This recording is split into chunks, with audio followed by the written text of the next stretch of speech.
fois bonne nouvelle pour l'économie angevine. Europe Assistance France ouvre une nouvelle plateforme et c'est Angers qui a été choisie. Elle s'installera dans le quartier d'affaires Saint-Serge. Ainsi, ce sont 50 emplois de chargés d'assistance aux véhicules qui seront développés sur les 3 ans à venir. D'ici le 15 avril prochain, ce sont déjà une vingtaine de postes qui seront créés. Savez-vous qui est ce jeune homme souriant qui s'est affiché cette semaine sous les abribus et sur les panneaux publicitaires du département? Il est écrit « Son quotidien, c'est vous ». Et c'est le résultat d'une grande campagne d'appel aux dons lancée par l'ensemble des évêques de l'ouest de la France. C'est la première fois que le diocèse d'Angers s'affiche dans les rues et les échos que j'ai aujourd'hui sont des échos qui sont très positifs. Les gens ont apprécié ce visage d'un prêtre jeune et avenant. Bon, espérons que la réponse sera aussi encourageante. Car l'objet de cette campagne plutôt glamour, c'est le denier de l'Église, les offrandes des catholiques qui permettront d'assurer le quotidien des prêtres du diocèse d'Angers. Le denier de l'Église, principalement, sert à financer les personnes. Les prêtres, l'indemnité qui leur est versée, les charges sociales qui vont avec, ainsi que les salariés participant à la mission de l'Église. Dans le diocèse, cela représente environ 340 prêtres, dont 140 en activité, une charge annuelle de 2 700 000 €.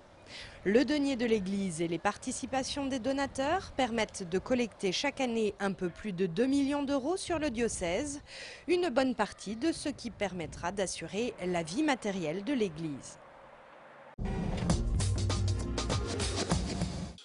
Laurent Giraud, le président départemental du MoDem, sera l'invité ce week-end du magazine C'est-à-dire. Laurent Giraud, qui sera candidat aux élections européennes, s'est également exprimé cet après-midi lors de l'enregistrement de l'émission en tant que conseiller municipal d'opposition et élu d'Angers-Loire Métropole. À quelques jours du prochain conseil municipal, qui examinera le budget de la ville d'Angers pour 2009, il a notamment été question de social. On nous a dit, vous souvenez-vous, en début d'année, au moment des vœux, débat d'orientation budgétaire, gel des tarifs municipaux. Dans la réalité, j'ai ramené un petit schéma qui est très explicite, qui montre qu'en fait... Vous allez le montrer à la caméra. Ah, il avait préparé son coup, hein. Bah, oui, ça se prépare, une mission avec vous, M. Machefer. Une famille, le gel des tarifs municipaux, c'est 1,5 € par personne. Pour une famille de 4 personnes, c'est 6 €. Donc la ville donne en moyenne 6 € par famille. Parallèlement à ça, l'agglomération a voté l'augmentation des déchets. Les déchets, tout le monde la paye. L'augmentation de l'eau, tout le monde la paye. Et l'augmentation des tarifs de transport qui correspond à 56 €. Donc on est complètement dans la com. Donc on donne un peu d'une main, mais on reprend beaucoup de l'autre. On donne d'une main ce qu'on reprend de l'autre, et même de manière dans un rapport de 1 à 9. Il va s'envoler vers la Californie. Le professeur Éric Gamelin, le directeur du centre anticancéreux Paul Papin d'Angers, va quitter ses fonctions à la fin du mois. Il part rejoindre une entreprise de biotechnologie californienne où il occupera le poste de directeur médical de recherche. Éric Gamelin était entré au centre Paul Papin en 1992 et c'est en 2005 qu'il en était devenu le directeur. Un hôpital privé à but non lucratif qui emploie aujourd'hui 450 personnes et qui prodigue chaque année plus de 30 000 consultations.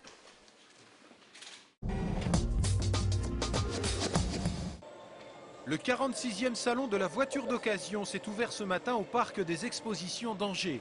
Cette manifestation, unique dans l'ouest de la France, s'y déroulera jusqu'à lundi soir 19 h. Quelques 600 véhicules sont présentés par l'association des concessionnaires automobiles angevins. En Maine-et-Loire, ce marché est historiquement porteur puisque les ventes de voitures d'occasion sont 4 fois plus nombreuses que celles des véhicules neufs. Ce salon devrait accueillir près de 12 000 visiteurs. Au total, pas moins de 20 concessionnaires différents participent à cette manifestation. Plus qu'un choc, c'est un match au sommet qui attend les footballeurs d'Angesco lundi soir prochain. Dans un stade Jean-Bouin qui affiche déjà complet, l'équipe entraînée par Jean-Louis Garcia, 3e du championnat de Ligue 2, reçoit le leader, le Grand Racing Club de Lens, en match décalé de la 26e journée. Une rencontre qui a forcément une saveur particulière. C'est vraiment le genre de rendez-vous dont on rêve. On fait ce métier de joueur et d'entraîneur pour préparer, pour jouer de telles rencontres. Donc c'est un vrai bonheur.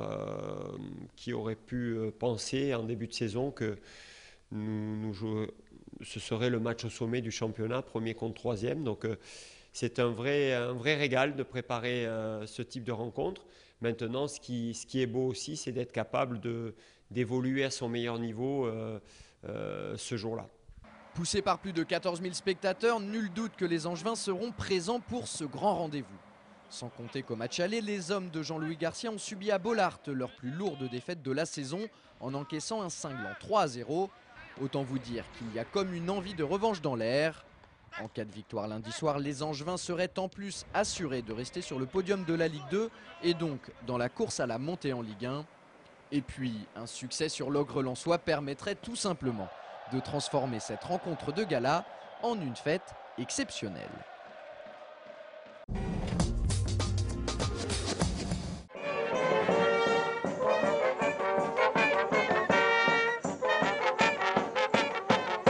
Le quartier du Grand Pigeon à Angers accueillait cet après-midi une opération originale baptisée Opéra Cité.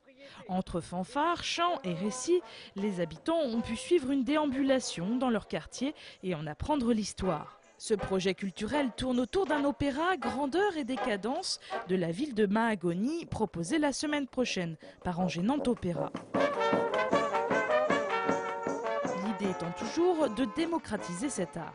Notre premier souci, c'est quand même le public et cette musique qui est étonnamment populaire, de montrer aux gens simplement qu'elle est populaire, de leur faire découvrir non pas ce qu'ils pensent qu'est l'opéra, mais ce qu'est l'opéra.